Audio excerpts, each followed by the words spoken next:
suasana di rumah duka Bapak Sihota. Semua warga Katolik datang untuk menghadiri misa penghiburan, tetapi Pak RT setempat tidak membolehkan, tidak boleh melakukan ibadat apapun, hanya boleh ibadat di dalam hati masing-masing. Ini kejadian kemarin hari Minggu tanggal 28 Juni 2026 di daerah Cipayung, Depok, Jawa Barat. Gak tau lah, gue udah gak bisa berword-word lagi. Masa umat Katolik ada yang meninggal, mau doa penghiburan aja gak boleh bersuara, cuma boleh dalam hati. Bapak Aing, Kang Deddy Mulyadi, kalau ada kasus intoleransi kayak gini juga cicing wae, taruh komentar. Pura-pura gak lihat, pura-pura gak tahu. Orang Jawa Barat itu sudah sejak lama toleran. Orang Jabar tolerannya di mana, Kang? Baru minggu kemarin ada umat Kristen doa di Hegar Manah, Bandung dibubarin. Akang tahu nggak?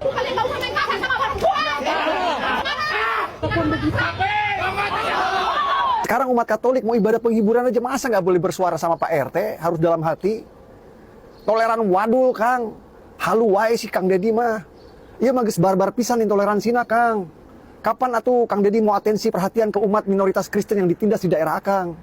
Warga Kristen itu bukan warga kelas 2 yang nebeng tinggal di Indonesia. Mereka punya hak beribadah yang sama. Dan Akang sebagai pemimpin daerah harus bisa menjamin hak beribadah mereka.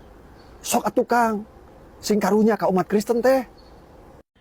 Pelarangan dan pembatasan ibadah doa penghiburan di rumah duka oleh oknum aparatur lingkungan merupakan sebuah tamparan keras bagi narasi toleransi yang selama ini diagung-agungkan di negeri kita ini.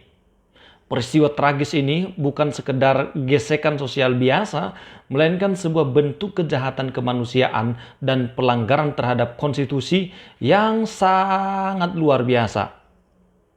Rumah duka yang seharusnya menjadi ruang sakral bagi ekspresi, empati, kedukaan, dan penghormatan terakhir justru dinodai oleh keangkuhan intoleransi yang dibungkus dengan relasi kuasa tingkat rukun tetangga atau RT.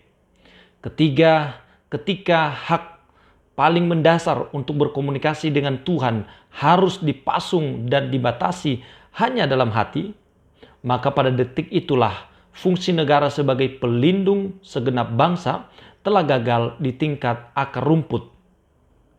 Sikap diam, abai, atau bahkan membiarkan pembiaran yang kerap diperhatikan oleh para pemimpin daerah terhadap riak-riak intoleransi seperti ini adalah bukti nyata dari matinya kepekaan moral politis. Kita tidak sedang kekurangan regulasi. Kita sedang mengalami krisis akut keberanian untuk menegakkan hukum dan perlindungan, melindungi kelompok minoritas dari tirani mayoritas yang semakin benar-benar kehilangan akal sehat.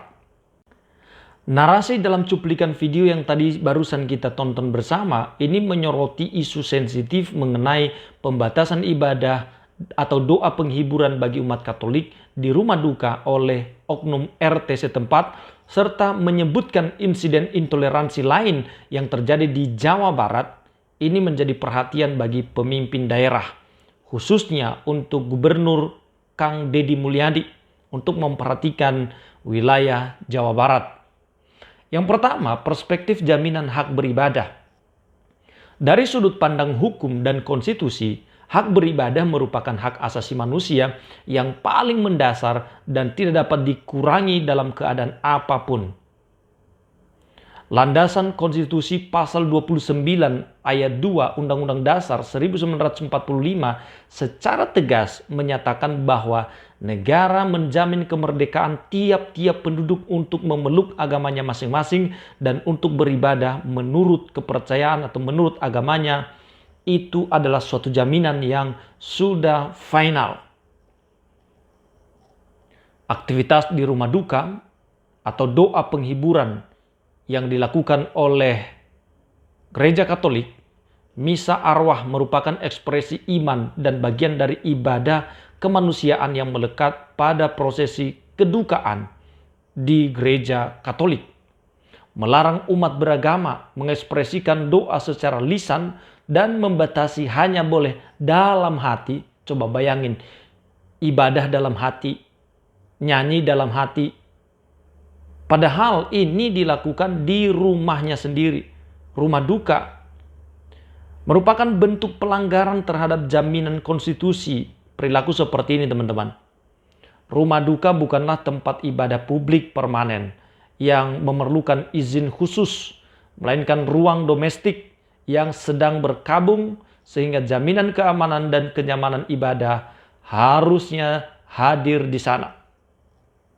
Kedua, teman-teman, perspektif toleransi beragama. Toleransi bukan sekedar membiarkan kelompok minoritas ada, melainkan memberikan ruang bagi mereka untuk menjalankan tradisi dan ritual keagamaannya tanpa rasa takut atau didiskriminasi. Penghormatan terhadap kedukaan di dalam budaya Indonesia yang luhur, momen kedukaan selalu menjadi ruang sosial di mana masyarakat saling gotong royong dan berempati tanpa memandang sekat agamanya. Tindakan intoleransi, tindakan melarang atau membatasi suara doa di rumah duka menunjukkan pudarnya rasa empati kemanusiaan. Toleransi yang sejati menuntut masyarakat sekitar, termasuk perangkat RT, untuk menghormati prosesi pemakaman secara utuh, bukan justru memicu ketegangan di tengah situasi kedukaan. Ketiga, moderasi beragama.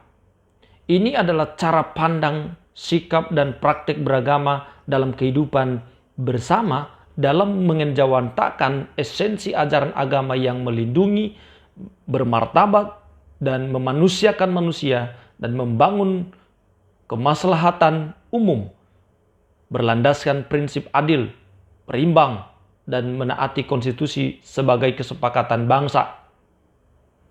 Peran perangkat negara atau RT sebagai garda terdepan pelayan masyarakat, seorang ketua RT seharusnya menjadi solusi, ya, dan perekat sosial, bukan agen pembatas ibadah.